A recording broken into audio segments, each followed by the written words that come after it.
Hey, what's up, guys? It's Michael from The Honest Youth Pastor, and today we're going to look at Matthew Vines' book, God and the Gay Christian, and see if anything he says is helpful, brings anything to the table, or is it just confusing. Let's get into it.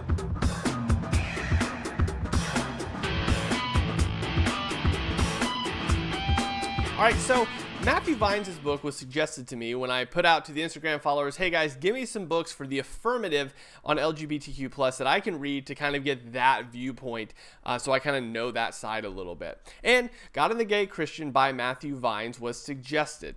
Now, there's two primary points that Matthew points out throughout his book over and over again.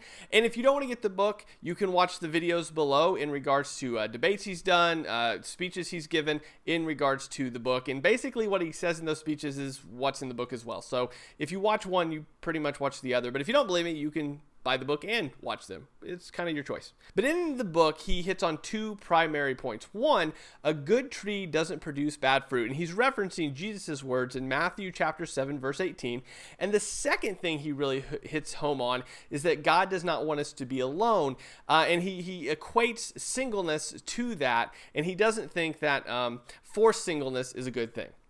Now, throughout Matthew's book, he touches on these 2 points over and over again, equating bad fruit within Christianity as bad theology, harmful theology, theology that really, doesn't help people and actually brings upon them some sort of repression of their sexuality or some sort of, bad sinful feelings connected to their sexuality. And he said that's bad fruit. Now, we're not going to get into it in a large way because lots of people have discussed this before. In fact, I'll link a couple articles down below that do a really good job of kind of summarizing this up for us. But he doesn't exegetically treat Matthew chapter 7 very well in regards to how he actually gets his outcome from Jesus, because this isn't what Jesus is talking about. The second thing that Matthew does that I think is not really helpful is that throughout the book, over and over and over again, he talks about singleness as it is this horrible thing that should not be put on anyone, as if singleness itself is the worst possible outcome for people.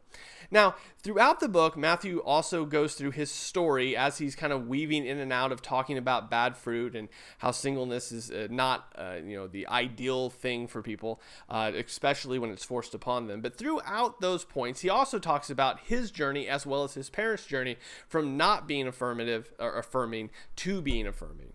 Now, this story is kind of weaved in between, and he does cover the passages that are commonly referred to when talking about homosexuality. And he kind of weaves his story in there and how him and his parents kind of went through the scripture. And where Matthew kind of lands is, and what you'll hear him say over and over and over again, as well as what I'll mention in another book review that we cover in regards to the affirming position, is monogamous, same-sex, lifelong relationship. Matthew Vines, as he looks throughout the scripture, does not see a condemnation of what he calls a lifelong monogamous same-sex relationship. All along, kind of ignoring the overarching story of Scripture and the examples put forth in Scripture, he zeroes in on specifically the passages that mention homosexuality and then goes through and kind of makes those, he gives a little bit on them in regards to, yes, well, if there's obviously adultery involved, or if there's prostitution involved, or if there's like ravenous lust involved, of course, he says that, of course, those would be sinful homosexual relationships, but a monogamous homosexual relationship for a lifelong, he says he can't see that in Scripture. Now, all in all, though, Matthew lays all of his arguments on the foundations of good fruit and bad fruit found in Matthew chapter 7, verse 18.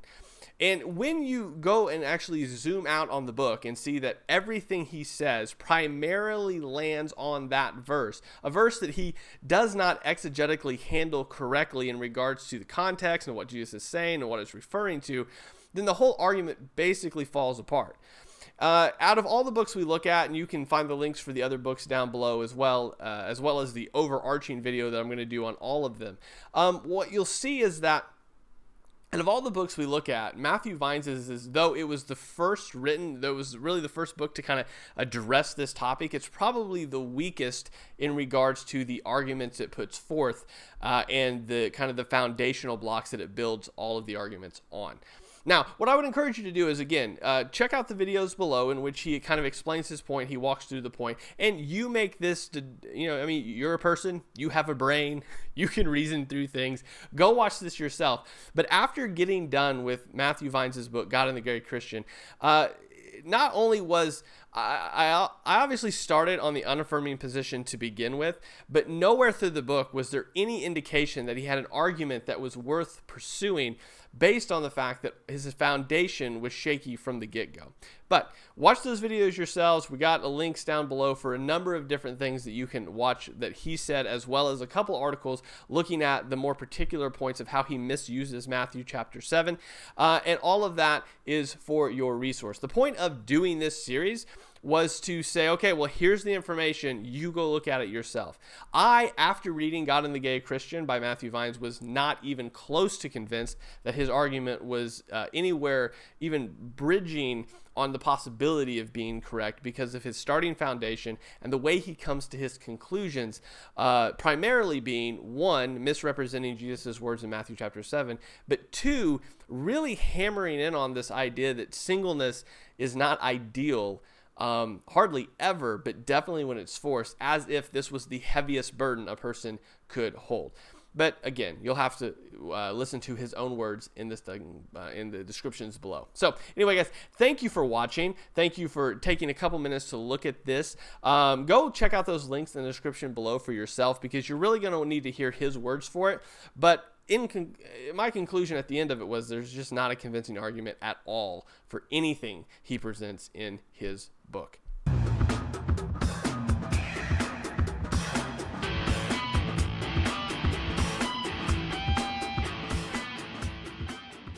Hey guys, thanks for watching the video. Hopefully this was a little helpful. Hopefully the resources are abundantly more helpful. Go check those out, and after you have, come back and tell me what you think in the comments section. I'll talk to you later.